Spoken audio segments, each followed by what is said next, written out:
People wanted me to take a quick look at Terence Crawford versus Kell Brook. They're supposed to be fighting November 14th.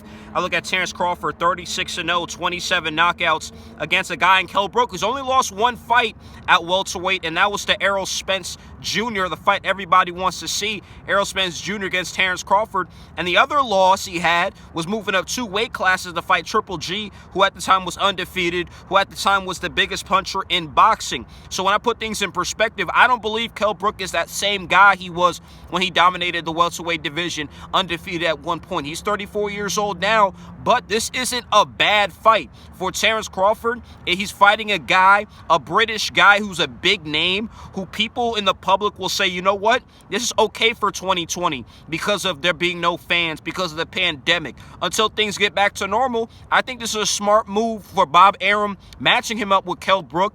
This is a fight I expect Terence Crawford to win, but if he wants to be impressive, go ahead and stop Kell Brook. Stop him like Errol Spence Jr. did in the 11th round.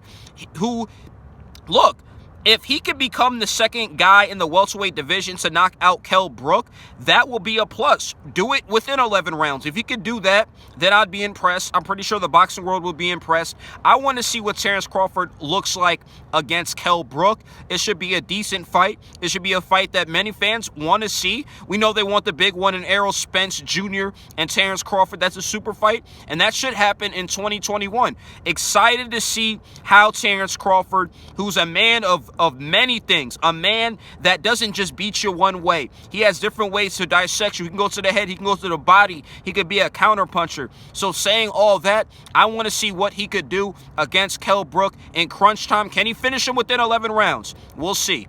I'm Jansen Harris with the Just Good Network.